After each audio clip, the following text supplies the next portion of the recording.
Alright, family and friends, this is the second part of a video, so I'm doing a intro after the fact. But today we did a lot of work out in the garden. We put together some garden beds, we did some things. The video got really long, so I saved some of the shots and clips that we took actually in the garden, in our inner garden and in our garage garden areas. We've got a lot of weeding to do, so just be forewarned, the weed monsters are out. So you'll see a lot of weeds out in the garden, but that's to be expected. We've got a lot of work to do. And we aren't showing our micro orchards. We have two, micro orchard 1, micro orchard 2, because I need to do some serious weeding and grass cutting in those areas, which I'll be doing this week. I'm actually taking off a day or two to get that done. So we're gonna start off down in our outside of our basement areas and a few short clips so that you can see that we do have some stuff growing here at Essayons Family Garden. So let's get started. Out here by our basement area, and sometimes we feel like we're getting a slow start, but we are eating from our garden.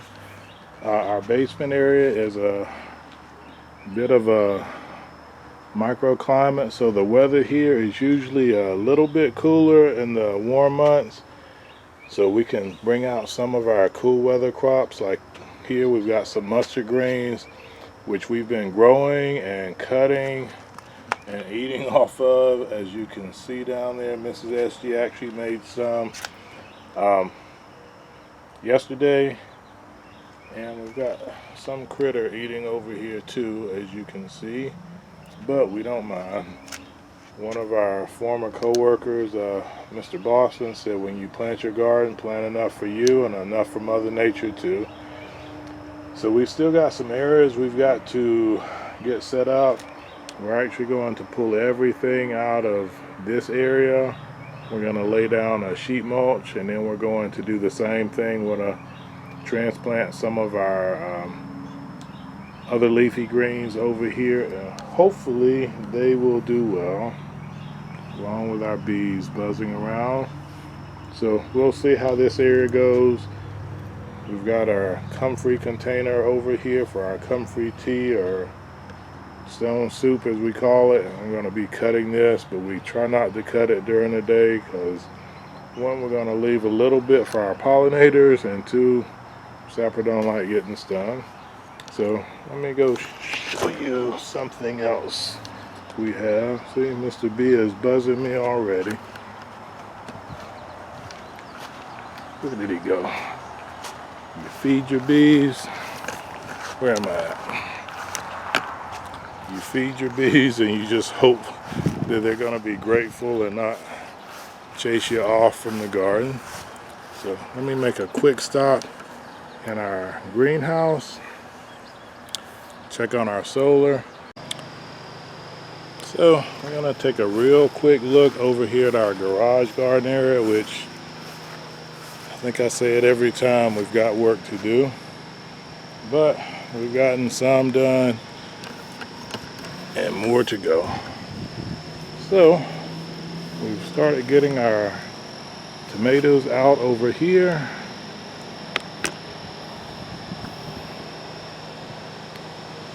Still got our horseradish. We've got some garlic beds, which we definitely need to get onto that mint. And we've got our volunteers. So these are volunteer sunflowers. We didn't have to plant these back out. They just came up on their own.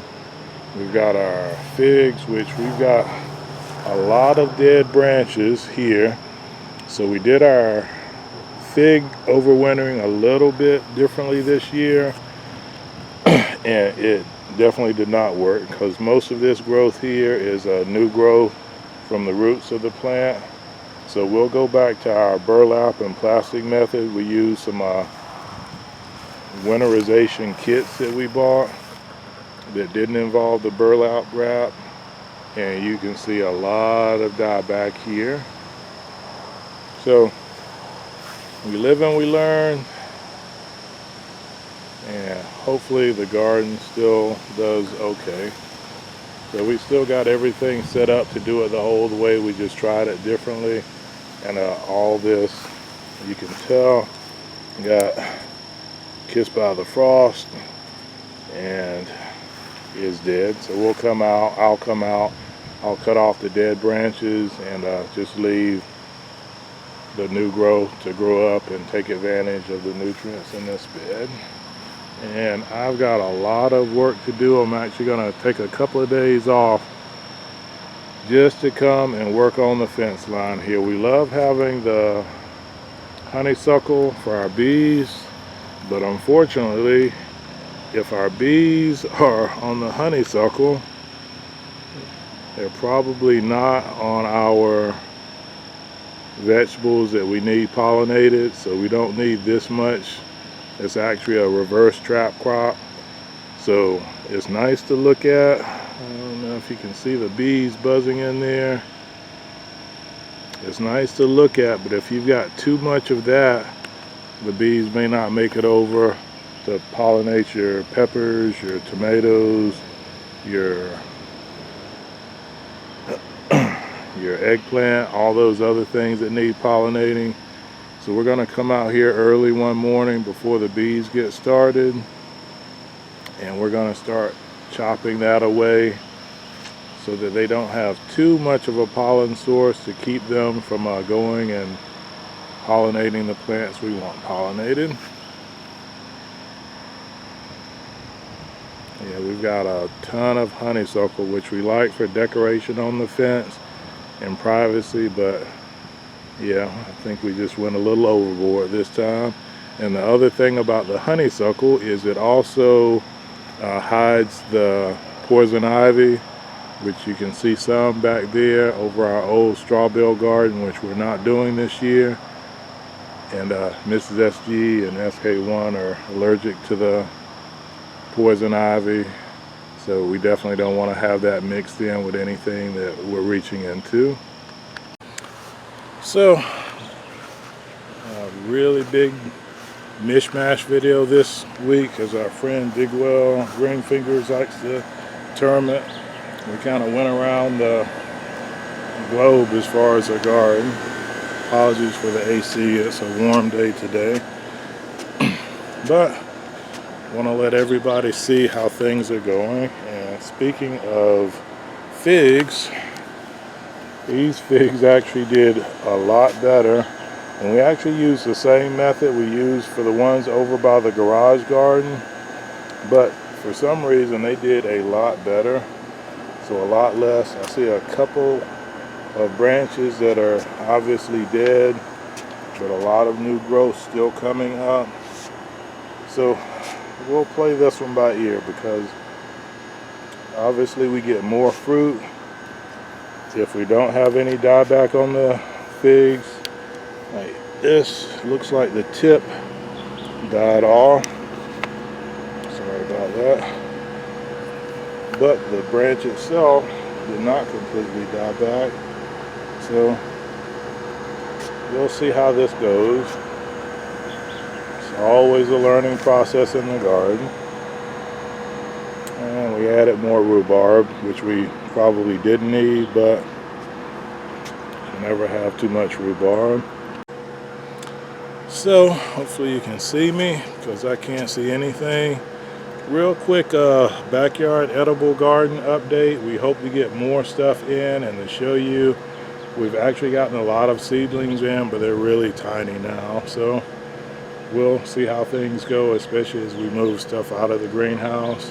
We've still got a few things down in the Sapper cave, which one thing I need to show, we won a giveaway, elderberry cuttings from Spring Meadow Farms, and I didn't do a mail call on that because honestly with my track record I wasn't sure the cuttings would survive or not, but 2 of the 3 cuttings she sent us are doing great, so I'll do a real quick shot of that. So we won a giveaway from Spring Meadows Farm and Garden, if you can see that. And the prize was elderberry cuttings from their property. And we got these a few weeks ago, and we didn't do an unboxing just because I've had such terrible luck with growing from cuttings, and I actually thought these might have died too, because the leaves that were on them when they first came all fell off or dried out and died. But we put them in a pot with some rooting hormone and gave them some time and some patience, and you can see 2 of the 3 have bounced back, and we're waiting to see if that's green growth on that one or wishful thinking on my part, but we're going to have at least 2 new elderberry plants on the property. And I'll leave a link to her channel down below. You can go check her out. They're starting their homestead from scratch on raw land, and they're in the process, and I think it's interesting. So, no more rambling. I'm going to get out of here. I got grass to cut, hopefully before we get any rain. So, as always, God bless our great country America, and God bless you wherever you reside around the world. Have a great weekend and a great Memorial Day for those folks in America. Thank those who sacrifice for us. Take care. Sapper out.